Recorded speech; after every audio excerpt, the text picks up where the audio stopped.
As a જીવન આસ્થા કેવી રીતે એન્શ્યોર કરો કે આ વસ્તુ કોન્ફિડેન્શિયલ છે અને સેન્સિટિવ કેસને તમે કેવી રીતે હેન્ડલ કરો? શ્યોર. પહેલાં તો સૌથી જરૂરી વસ્તુ છે કે જ્યારે કોલરને એવું લાગે કે હું જે કંઈ શેર કરીશ, મારી આઈડેન્ટિટી, મારો પ્રોબ્લેમ, એ ક્યાંય રિવેલ નહીં થાય. એ કોન્ફિડન્સ હશે તો જ આપણને એમની પૂરી પ્રોબ્લેમ કહેશે. એટલે જીવન આસ્થામાં અમે ઓલવેઝ કોઈ પણ કેસ સ્ટડી તરીકે અથવા તો મીડિયાને પણ અમે ડિટેલ સાથે આપતા નથી. ઘણી વખત એવું બનતું હોય છે કે કોલરે અમને કોલ કર્યો તો એના ફેમિલી મેમ્બર તરત જ ઇમિડિયેટલી કોલ કરીને અમને કહેતા હોય છે કે આ નંબર કોનો છે, તમને શું કહ્યું, રાઈટ?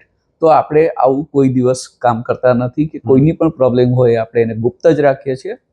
બીજા નંબરમાં જ્યારે આપણને એવું લાગે કે આમાં આપણે ફીડબેક લેવાની જરૂર છે, માની લો કે સુસાઇડલ થોટ આવતા હોય, તો એ કોલરને આપણે ફરીથી કોલ કરીને જાણીએ છીએ એમની મનોસ્થિતિ કેવી છે, એના માટે આપણે પ્રયત્ન કરીએ છીએ.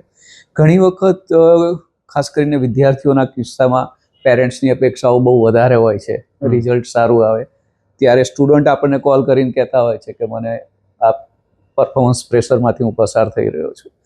ત્યારે આપણે પેરેન્ટ્સનું પણ કાઉન્સેલિંગ કરતા હોઈએ છીએ. ઓકે સર, કોઈ એવી સક્સેસ સ્ટોરી હોય, કારણ કે બહુ જ બધી હશે, યસ, અત્યાર સુધીના આમ રફલી તમે કેટલા કેસ જીવન આસ્થાએ સોલ્વ કર્યા છે? ખરેખર માની લો કે સુસાઇડલ જગ્યા ઉપર પહોંચી ગયા હોય અથવા તો આપણને એવું કોલ કે બસ હવે હું મારી લાઈફ એન્ડ કરું છું, એવા 50થી વધુ કેસ છે કે જેને આપણે ખરેખર એ લોકોને સુસાઇડ કરતા રોક્યા હોય.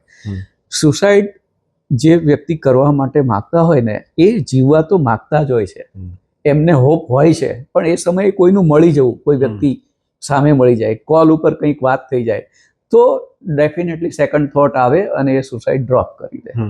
એટલે અમને એમાં ઘણી સફળતા મળે છે જ્યારે સુસાઇડલ કોલ આવે ત્યારે, એઝ આઈ ટોલ્ડ યુ કે અમારું જે ટેકનિકલ સેલની મદદથી ને એ. બીજા નંબરમાં અમે શું કરીએ છીએ કે જ્યારે સુસાઇડલ કોલ હોય ને તો એમને માની લો કે કેનાલ ઉપર હોય, હાઈરાઇઝ બિલ્ડિંગ ઉપર ચડી ગયા હોય અથવા તો હેંગ કરવાના હોય, તો અમે પહેલાં એ પરિસ્થિતિમાંથી હટવાનું કહીએ છીએ અમને કે અમે તમારી સાથે જ છીએ, પહેલાં તમે ત્યાંથી નીચે ઉતરી જાઓ, ત્યાંથી હટી જાઓ, સો ધેટ એમની સાથે આપણે ડાયલોગ કરી શકીએ. અને એમની પ્રોબ્લેમ અમે ક્યારેય કોઈને શેર નહીં કરીએ. તમારી પ્રોબ્લેમ તમે ઓપન હાર્ટથી અમને વાત કરો, જેથી કરીને અમને તમે પ્રોપર ગાઈડન્સ આપી શકશું. Counselling is a art of listening first અને પછી સજેશન. તમને શું લાગે છે કે ફર્સ્ટ સ્ટેપ ઓફ સુસાઇડ શું હોય છે માણસનું?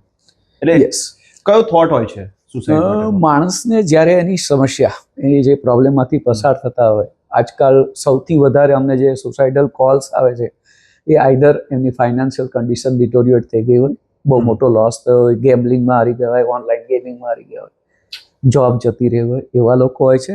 અને બીજા નંબરમાં રિલેશનશિપના ઇસ્યુવાળા લોકો હોય છે.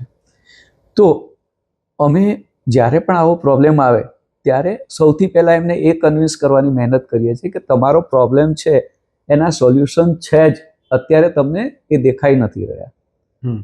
પ્રોબ્લેમ છે, અગ્રી કે તમારી સાથે પ્રોબ્લેમ છે, પણ એનું સોલ્યુશન તમને અત્યારે because of your stress level દેખાતું નથી. તો આ પણ નીકળી જશે તો તમે ડેફિનેટલી એમાંથી બહાર આવી જશો. When you ask me about success story example, તો એક એવો ઇન્સિડન્ટ હતો કે અમારા એક કોલરે અમને કોલ કર્યો અને એમણે એવું કીધું કે હું અત્યારે એક રેલવે ટ્રેક ઉપર ઊભો છું અને નેક્સ્ટ ટ્રેન આવશે ત્યારે હું પડતું મૂકીને સુસાઇડ કરી લેવાનો છું.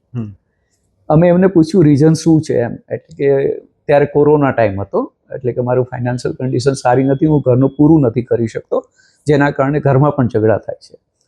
અમે એનું લોકેશન લીધું, યાર ખબર પડી કે એ જલાલપુર નવસારી પાસે એરિયા છે, ત્યાંના રેલવે ટ્રેક ઉપર ઊભા હતા. અમે અમારા કંટ્રોલ મારફતે નવસારી કંટ્રોલ રૂમને જાણ કરી અને ત્યાંની પીસીઆર એ ટ્રેક ઉપર પહોંચી ગઈ. It took just 12 minutes. અને સેમ ટાઈમ આપણા કાઉન્સિલરે કોલ ચાલુ રાખ્યો, એમનું કાઉન્સેલિંગ પણ કરે રાખ્યું. તો વિધિન 12 મિનિટ્સ એમને ટ્રેક ઉપરથી આપણે હટાવી લીધા, સર્વાઈવ કર્યા. નહીંતર એમની એવું પ્લાનિંગ હતું કે જ્યારે ટ્રેન આવે ત્યારે હું પડતું મૂકી દઈશ. ઓકે, એક એવો ક્વેશ્ચન છે કે તમારા હિસાબે જીવન શું છે? What do you think life is?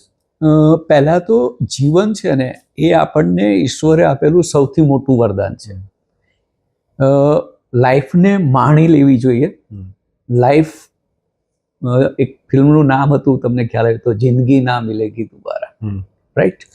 There is no second life. આપણે આ જ જીવન જીવવાનું છે. અને આરો અવરો is a part of life.